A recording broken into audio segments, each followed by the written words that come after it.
دستوري كتاب الله دستوري وخير الخلق أسوتنا. السلام علیکم ورحمۃ اللہ وبرکاتہ. الحمد للہ رب العالمین والصلاة والسلام علی رسولہ الامین، اما بعد.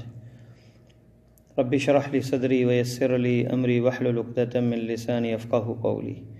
معزز سامعین، ہمارا جو دینی معلوماتی کورس ہے 32واں درس ہے اور ہم نماز کی سنتیں پڑھ رہے ہیں. پچھلے درس میں رفع الیدین کے بارے میں بتایا تھا کہ کون کون سی جگہ پہ ہاتھ اٹھانے، اللہ اکبر کہتے وقت، رکوع جاتے وقت، رکوع سے اٹھتے وقت اور 2 رکعتوں کے بعد. آج کی جو سنت آج کے درس میں ہے وہ ہاتھ باندھنا، یہ بھی سنت ہے، ہاتھوں کو باندھنا. وائل ابن حجر رضی اللہ تعالیٰ عنہ سے یہ روایت ہے، کہتے ہیں کہ میں نے رسول اللہ صلی اللہ علیہ وسلم کو دیکھا کہ آپ صلی اللہ علیہ وسلم نے جب نماز شروع کی تو تکبیر کے بعد ثم وضع یدہ الیمنی علی الیسری، آپ نے اپنا دایاں ہاتھ بائیں ہاتھ کے اوپر رکھا. اور یہ روایت جو ہے صحیح مسلم کے اندر ہے، کتاب الصلاۃ، باب وضع یدہ الیمنی علی الیسری. اور حضرت قبیصہ ابن حلب رضی اللہ تعالیٰ عنہ اپنے والد سے روایت کرتے ہیں کہ رسول اللہ صلی اللہ علیہ وسلم ہمیں امامت کرواتے تھے، فَيَأْخُذُ شِمَالَهُ بِيَمِينِهِ، اپنے بائیں ہاتھ کو دائیں ہاتھ سے پکڑتے.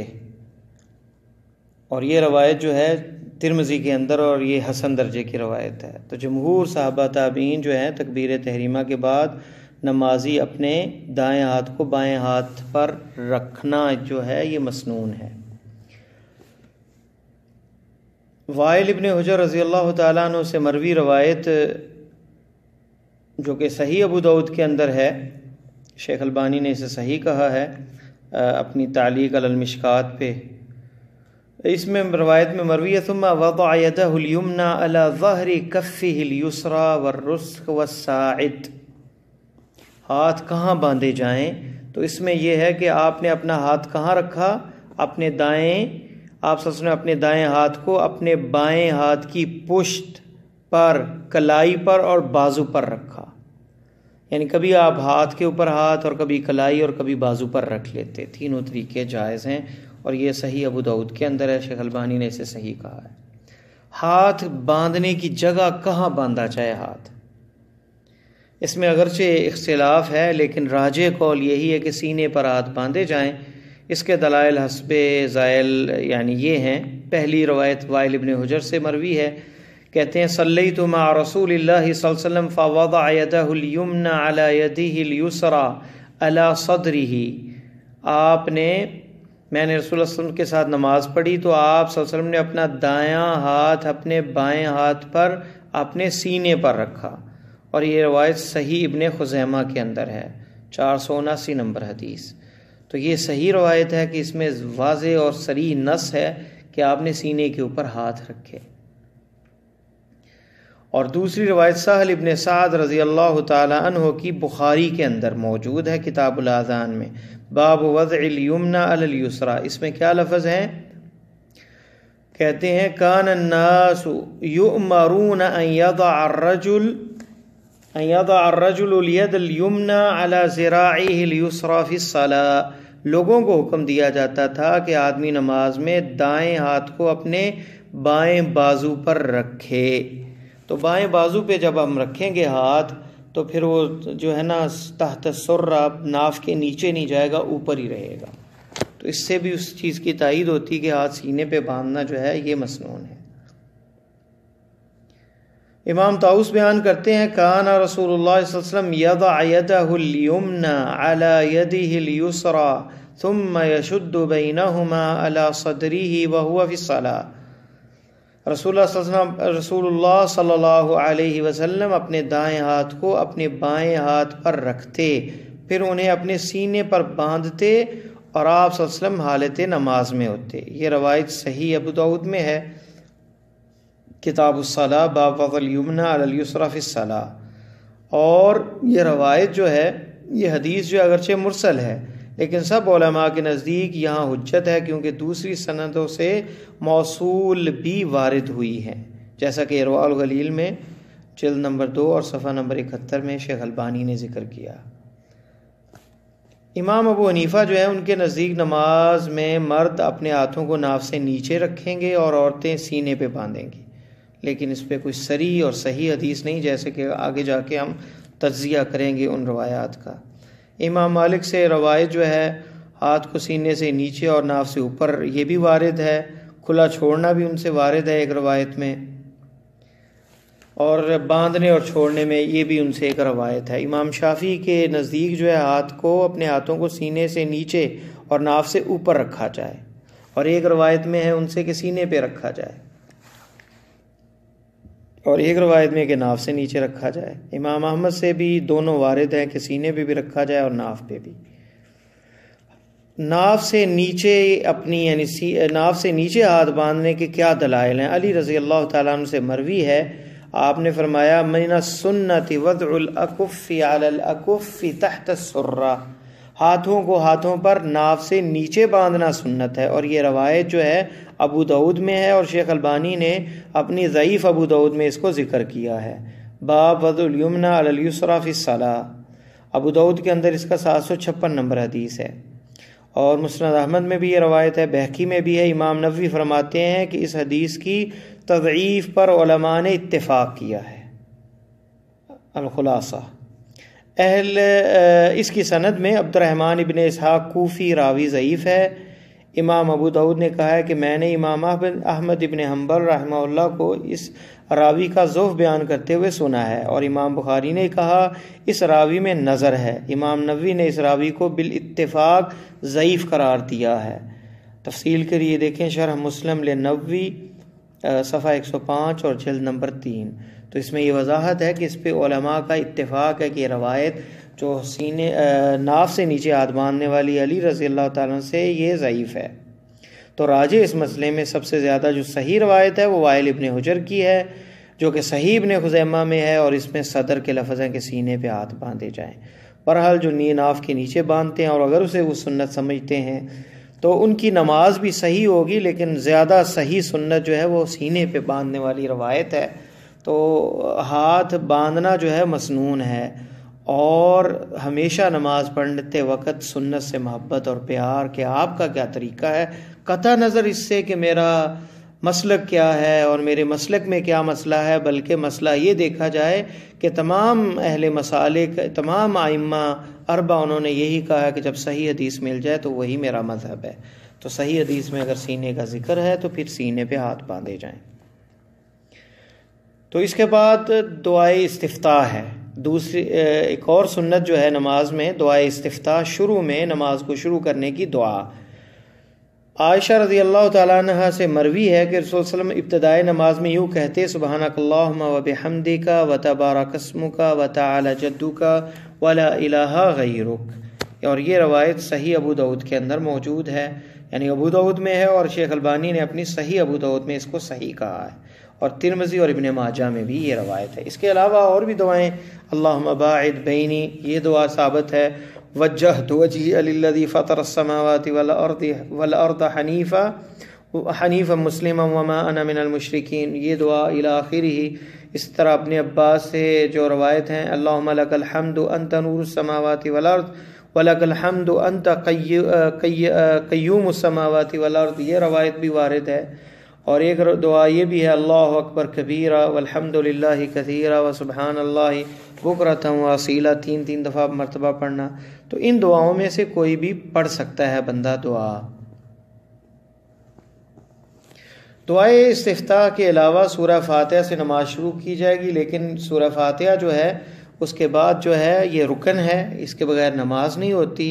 تو سورہ فاتحہ کے پڑھنے کے بعد ایک سورت اور سورہ فاتحہ سے پہلے تعوذ اعوذ باللہ من الشیطان الرجیم پڑھنا یہ بھی مسنون ہے۔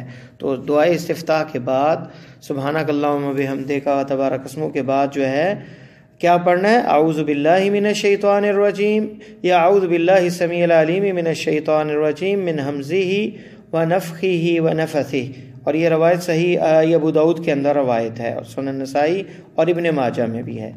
اور اعوذ باللہ من الشیطان الرجیم یہ بھی پڑھ سکتے ہیں، استعیذ باللہ من الشیطان الرجیم یہ بھی پڑھ سکتے ہیں۔ تو تعوذ کا پڑھنا یہ سنت ہے۔ کیا ہر رکعت میں تعوذ پڑھا جائے گا؟ دیکھیں اس میں بھی اختلاف ہے۔ اللہ تعالیٰ فرماتے ہیں فَإِذَا قَرَأْتَ الْقُرْآنَ فَاسْتَعِذْ بِاللَّهِ، یہ عموم ہے کہ جب بھی قرآن پڑھو تو اللہ سے پناہ مانگو، اعوذ باللہ پڑھو، اللہ کی پناہ مانگو۔ تو اس سے بعض نے یہ کہا کہ ہر رکعت کے آغاز میں جب بھی ہم قرآن پڑھیں گے تو اعوذ باللہ پڑھیں گے، اور بعض ائمہ نے یہ کہا ہے کہ ہم ایک شروع میں اعوذ باللہ پڑھیں گے اور بعد میں الحمد سے جو ہے دوسری رکعت کو آغاز کریں گے، جیسا کہ احادیث کے اندر موجود ہے۔ تو راجح اس میں یہی ہے کہ پہلی رکعت میں ہی تعوذ پڑھا جائے گا، جیسا کہ احادیث میں آتا ہے ان النبی صلی اللہ علیہ وسلم کان اذا نہض من الرکعۃ الثانیہ استفتح القراءۃ بالحمد للہ رب العالمین۔ اب دوسری رکعت کے لیے کھڑے ہوتے آپ صلی اللہ علیہ وسلم تو الحمد للہ رب العالمین سے شروع کرتے، قرأت شروع کرتے۔ تو اس سے یہ واضح ہوتا ہے کہ استدلال یہ لیا جاتا ہے، اور یہ روایت جو ہے صحیح مسلم کے اندر ہے کہ شروع میں صرف تعوذ پڑھا جائے گا۔ تعوذ کے بعد بسم اللہ کی قرأت کرنا، اور یہ بھی مشروع ہے اور مسنون ہے، اور اس کے بارے میں بھی احادیث وارد ہیں۔ جہری نماز کے اندر آہستہ آواز سے پڑھنا بھی ثابت ہے اور بلند آواز سے، دونوں طرح کی روایات موجود ہیں۔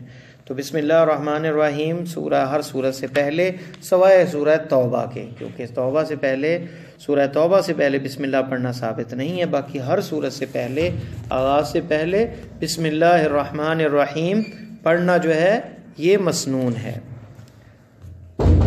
حضرت انس رضی اللہ تعالیٰ عنہ سے مروی ہے کہ میں نے نبی اکرم صلی اللہ علیہ وسلم اور حضرت ابو بکر، حضرت عمر اور حضرت عثمان رضی اللہ عنہم اجمعین کے ساتھ نماز پڑھی۔ فلم اسمع احد منہم یقرأ بسم اللہ الرحمن الرحیم، میں نے کسی سے بسم اللہ الرحمن الرحیم نہیں سنی کہ انہوں نے پڑھتے ہوئے کسی سے سنا نہیں، اور یہ روایت احمد مسلم میں ہے۔ تو اس سے مراد یہ ہے کہ باب حجت من قال لا یجہر بالبسم اللہ، یہ ان کی حجت ہے جو کہتے ہیں کہ بلند آواز سے بسم اللہ نہ پڑھی جائے، لیکن دوسری روایات میں یہ ہے کہ وہ اس میں یہ آتا ہے کہ وہ اسے جہری آواز میں پڑھا کرتے تھے بسم اللہ الرحمن الرحیم۔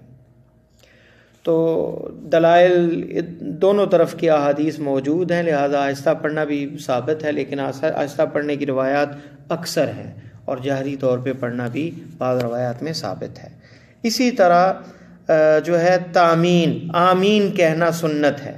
ابو ہریرہ رضی اللہ تعالیٰ عنہ سے مروی ہے کہ نبی صلی اللہ علیہ وسلم نے فرمایا فَإِذَا أَمَّنَ الْإِمَامُ فَأَمِّنُوا فَإِنَّهُ مَنْ وَافَقَ تَأْمِينَهُ تَأْمِينَ الْمَلَائِكَةِ غُفِرَ لَهُ مَا تَقَدَّمَ مِنْ ذَنْبِهِ، جب امام آمین کہے تو تم بھی آمین کہو، بلا شبہ جس کی آمین فرشتوں کی آمین کے موافق ہو گئی تو اس کے گزشتہ گناہ معاف کر دیے جائیں گے۔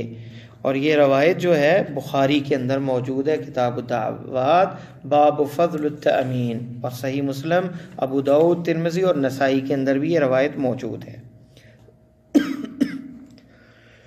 اور دوسری روایت حضرت عائشہ رضی اللہ تعالی عنہا سے مروی ہے کہ رسول اللہ صلی اللہ علیہ وسلم نے فرمایا ما حسدتکم الیہود علی شیء ما حسدتکم علی السلام والتأمین، یہود تم سے کسی چیز پر اتنا حسد نہیں کرتے جتنا سلام اور آمین کہنے پر کرتے ہیں۔ اور یہ روایت جو ہے صحیح ہے، ابن ماجہ کے اندر موجود ہے، اور صحیحہ کے اندر شیخ البانی نے سلسلہ صحیحہ میں اسے صحیح کہا، 691 نمبر حدیث ہے۔ تو یہودیوں کو تکلیف ہوتی ہے سلام کرنے سے بھی اور آمین سے بھی۔ اور ایک روایت میں یہ لفظ ہے اذا قال الامام غیر المغضوب علیہم ولا الضالین فقولوا آمین، جب امام ولا الضالین کہے تو تم کہو آمین۔ اور یہ روایت جو ہے یہ بخاری کے اندر کتاب الاذان میں ہے۔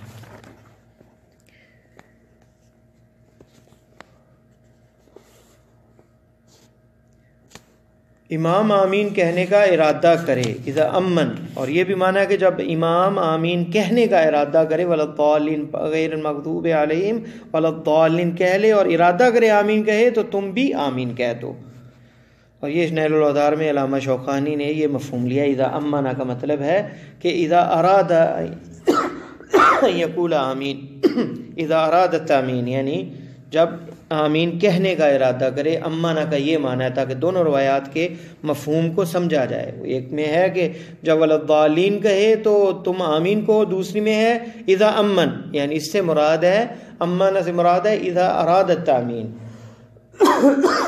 کہ جب آپ ارادہ امام آمین کہنے کا کرے۔